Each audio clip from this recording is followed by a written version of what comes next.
Mine ji yimea mele gbogbo bena tito fa gbale le gbogbo na mi bena elena mi ba mi afia enu si nye nu fia si deblibo e jebe mi afia nu amo le monye tanu le nu fia ke deblibo la no la ba ma po nyala e nya deblibo nye e ya mane kema gboba ye trole fa chimofo e ye kwa manveve sikenya mopa manveve kenya nunana na masokata kwese no fa agbekpokoto manveve me bena wa ho to mopa nyame le jojo yeme ya mamola gboba mi ganya nouveau lala kemi le busunya gbore mopa do sika wona mi la muti e ya taye mole mi ayo me trole me fa chiome e la tanye pastor et là, Tonyo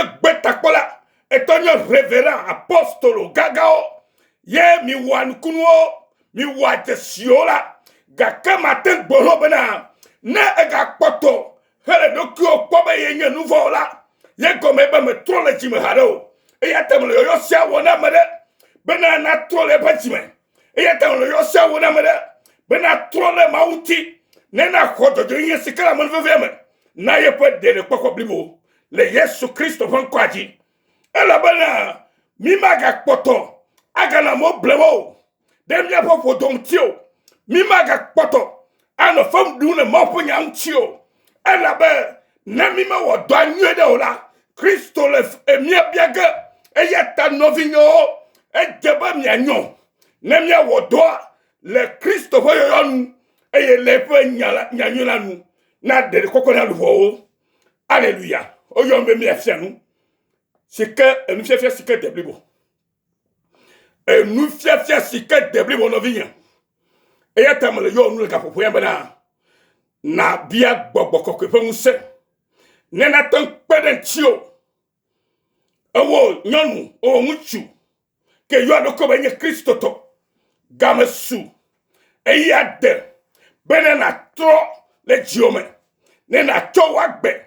Ana Kristo le nyatefe ple gbogome ne na to suboe le nyatefe ple gbogome e ya koela na be wo de kokwa deblibo avec Kristo toine e nouveau mega le Kristo tongu nous fie ya jebe no vinye wana se e na chede tombena ma fo gbogbo na kpere mchi nous se ka glomi le nyabere e gogobe de Victor, le abachoto dome.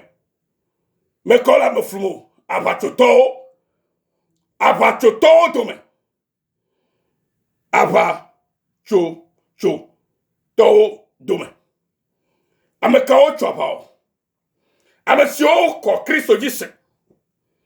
De Victor gbela me gero le Kristo ame nyete feto vogakia. Oga potola mo blem. Oga potole amo flum. O me diwa tonya tepene e hame vio. Ne wanyabe azoke le Kristo mala. Ye trozi ame jojo e trozi ame kokwe e trozi ame. Si ke po de deblibo ke le te non po Kristo Yesu pe vava. Le si ke o matema gbonye tepene na ola. Ono o flum. E o chona o pe elu me vivinga o keno a oflung be bia o chugbe wo leke ko ela nyuna o wo ya ko ela nyuna o ne me chochi cho correcta mo kwa o ya ira fa chiu ne me dogbo de ta me sia mi de ta no kwa o etrosi ameto here e mo kata onye enu secondaire enu akpa vegua me hia ko ha de ne pokpo katan la Kristo di hose me ole de ne pokpo blibo ke de blibo ke tiko ke e poto chule ke malentu la Kristo de demeko Kristo di hose de demeko ole Alléluia e etanya le popo na mi le fi anyu rebere no vinyo bere seyara e la bena agajela gedo le afima Nyajo juro glolao ple ameblelao vejeto ame sio cho apachochofe koma mame ame sio cho apachochofe koma mame vejeto wao le amu blenkongbe le Christo fe hame o la amu blemto e abo wanto homo podedo ne yebe pastor le ame que il m'a fait dans la guabe un nouveau la quoi il que hame vu la guabe le ko hame vu que le ma onya guabe le ko ma wa guabe ko yo nya no bien et je me mets à New York comme elle veut vivre nami ben Christo podo si wona mia na debli bo le mia pe agbeta le mia pa peme ben ne to kafo no nam be si agbe mi nya be mi to zi to blibo et il y a un mot c'est comme il faut. Alléluia. Elle ba wachi ofe nous na onu. Elle ba na ole ape ko blibo domain. Belem. O ejebo mi achi amamo pe do na onu. Elle ba ole Christo fa ha blibo domain belem. Ole Christopher habli boato me blam. Les sikoto me pas de l'otala. Oto magique que fait bobo. Oto nous me vivi pe nyao. Que on me dit wa glonya te fa kayele de koko pe nyala tu ko. E yo le to me blam na rameo. Ole to me blam na mo. O bale chikpo de ji eye. O ha me vi oto sin makao. Oto si kololo de ji. No vile loto le affetto Cristo Yesu me gameresu e irede be mi anyokaba ela be Cristo ela gboanu Cristo ke mi le do wona ele mi ape do na opom ale ke mi le wodo no vi e da jogona Cristo wa jogbe de aji ela be Christo la eda jogbe na fofoa be ya ba kure mi ata le mi apoto mado le nouveau ke mi wota ale be to siamana wa wo mi manvio e wa wo mi amajaji ona mau ela ba me siam sikela foto la mala e tozi amajoji le mafo nyasiko bola milata be bi tozi amakoku le nyasike bola milata e nyaji bi khosena ibi tozi amakoku. Alléluia. Praise the Lord. Elebe wachi open nu ona onu. Elabena nyajo juro gbolao ple ameblelao vejeto amesiwo cho apacho chofe koma mame. Elesema. Praise the Lord. Amen. Elebe wachi ofe enu ona onu elabena ole ape ko blibo do me gbelem to nu si o me le be wa fia ola fia me eye o wa esia de vide pour me vita nu si o me jebo wa fia ode yo va fia na hamevio nu si o me do la glode yo va glore hamevio hello florenti le rabli bo agblem le mope a mesio la kode de la o le o remne megbe o le o churo o le o gloide so churo me de o fa vide koko de leta me do la no ne manami o yo mo be gbogbo barabara fe dona ye le nu glem le africa yin gboji ogbe ya le Togo blibo le pastor de o ko yo de ko bon pastor bo menye pastor la wa we le do gble megbe ya wa o amo po bo nye pastor ka ke ya am ble la so le ko nye la bo wa to ka be yo nye nouveau la la bo fo que se bo la ala pata o fo que se bo la me blem e ya ta o la no po do ko que se bo nouveau la yo nye mi le po moi mi le sema mi le nyama de ne ma o wonema e to be elebe wa chi ofe nous on a nous kaba no vigne ne nyabe mawuye tutu la e jabe mi a titre e ye mi agbanya na mama o mi agbonya te pe onese no se vo gbela e apeto to la gba ofofo la baba nyine ne ma subo so wa yire ma o no vi lo to mi le nya yesema e obo mi a chi odo ona nu elle vena ole ape ko blibo to me gblem to nu si o me lebe wa fia o la fia me eye o wa esiade e video podita e video pour me vita e video ta o omdo no ma bono be nouveau le tiore ala ka ba chachi chwa abo gba be de ma be pour nouveau nyeme na mawu le pasteur da meya ala pato yin mama o be ka gbe egbe ke gba va ma o tutu bari yo voa nouveau ka o adam ple va bo nouveau ko o e to ma e mo ji mi o hado e yo gbo ma gbo na mi be ke america pe to lo na be amesu kata o khwesela wa wo amejoji o amejoji ne be khwesela nouveau mga no amejojo mu Christo me yo nouveau la o Yesu be mi no e me ha no me ma na le me kwa ke etozi alojo le mu manya alojo barabara le alenu ya wentinyu ya mu me do a chekunyu to ke la ba alojo nyu mi le Christo ke nye wenti va vala mu mi a cheku ke le kokoi na ma pon konti koko ma pon nyate fenya ya no vient elle veut vieillir o la me gado to be blem le fo vide popota me le wa elle est bon to am gado le wom vide popota ko le woro o klamor chochomi mi dogolo hama ma kaba ne ya tole mauti le nyate fo me ne de popo mi lesema o be wawo ntofe nyaglo dilao do moto de ka bro goham be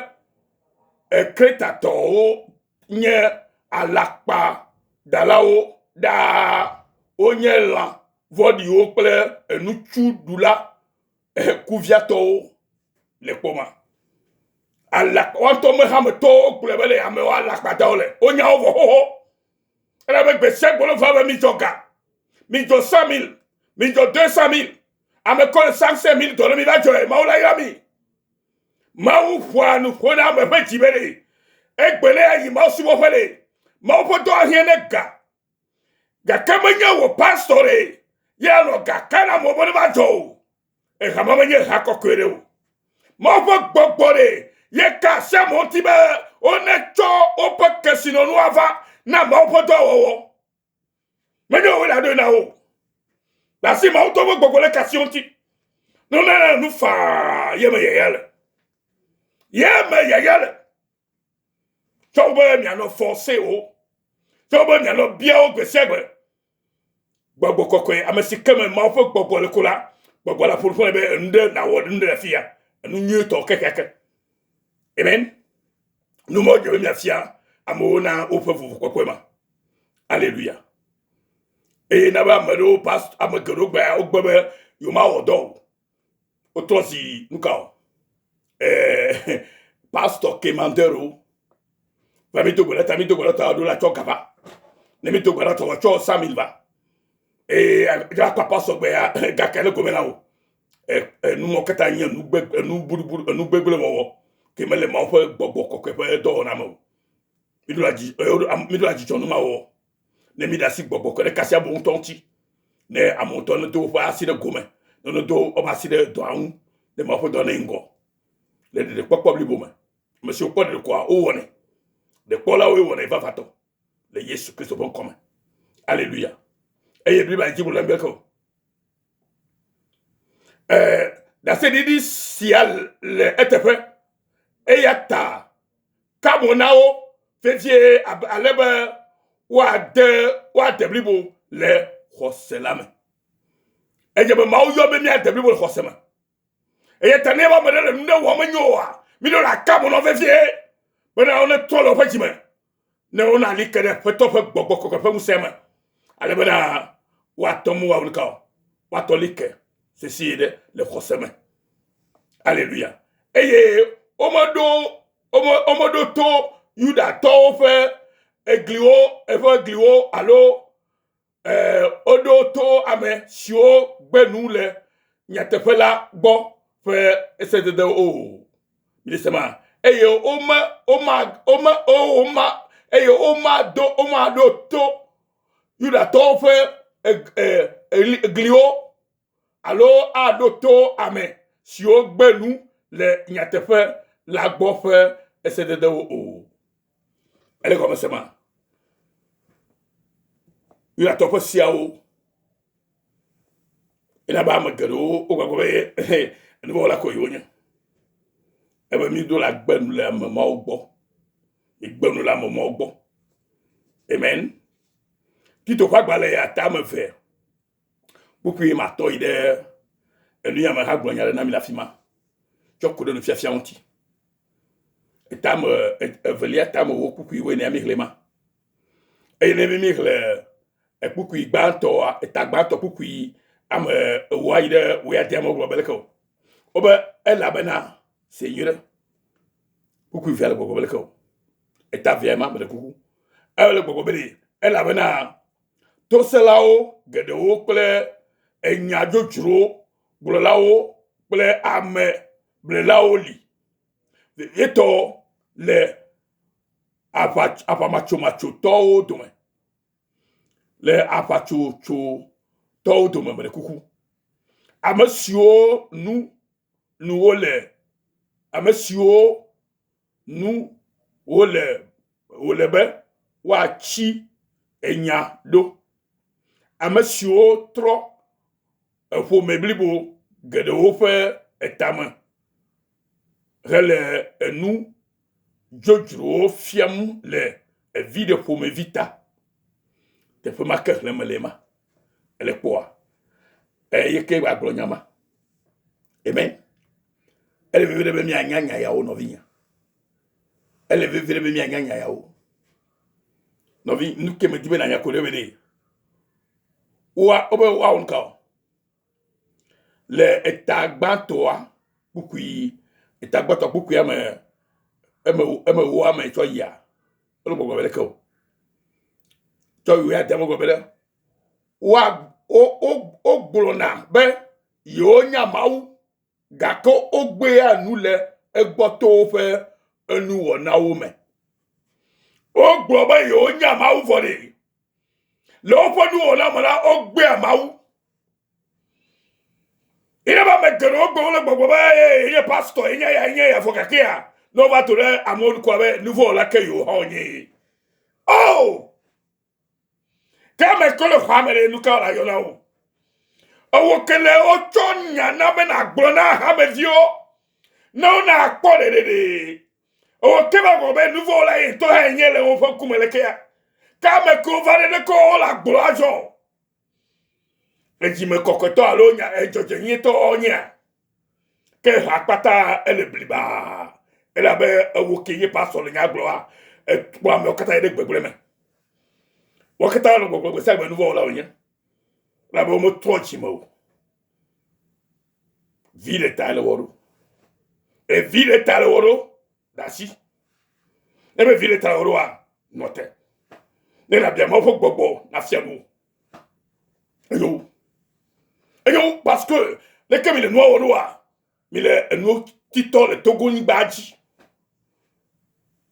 le no tito le togo ni baji et togo veut ko to la yadu alléluia togo veut ko to la yadu ni na be po mi kaka ma jate le il faut de ni baji alléluia et je veux manon amen mi tono bele omega fi naneke agla o kabon wade nous te fo nye kata afia Christo to de pepe ke to le pachime le nyate fo mala medola ga fifio Vogbela moto ma onye to fifim. Votu na mi bele mi agbenya na me mo ko le fifimere. O gba fi nek pele haramo. Mi le nu go ma ton li. Ai de mi pa sister ogbo. Ai de mi pa hamo da do ogbo. E ha de dam va ma di chako egbe o la ho ya me ya. E ma dugbe le ta ha me da. E yo dugbe la va ha da e pastor ho 10 millions to de ko ha be o ma o yira o. Ayi gbove bia kaima. Do bien. Nem de le amia wori ala yobe nafa. Ne yire dugbe la tafa. Fonga toka no na ho. Mega toka no na ho. Nemi wone kola mile amogbele mo ma hos. O ma hos ma ga nonsio. Hos ma ga nonsio. Nka gagra sula no hame. Ne America jona gano yele ko avo ala patche no. Ma ton pour le nyao. Na ko wo nu gbegbe la fere ma ja to bro. La be mo po de avio. E quoi? Ni ya le ha ogle gbe ya. No vi o lo to mi se ma o fanya jo. Amen. Mi le se ma. O gbe lo go fo do no ma. Onya enunyo nuo ble to ma do lawo eye o ma je na nunye adeke wo o. Et quoi? O ma je de nunye adeke wo. O gbe to ro ma fo gbe. O la ba o paso ina. O paso ina. Me se we lu ga ti to gbo. Gbogbo mo fe agbe ke gba so sia mo. Ma obe mi fia nous si que deblibo. Mi fia nous. Elena o mi ba mi afia et nous si nya nous fia si deblibo. Ye won la gbada ji la fama. E je mi afia nous fia si que deblibo. E Kristo panya.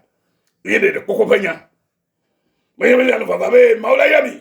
Mi ai moji, mi de sro, mi to ho, mi o ya kwekeme. Vo kwese ga melo piadora.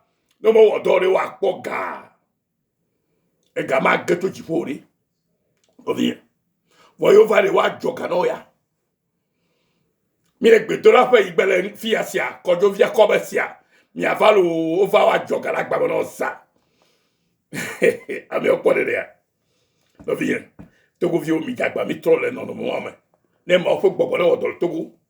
La be kabale sube ma ofo gbogbo odol togo to ame. Ne na jar togo to ame. La be nu manyata na ol sobo.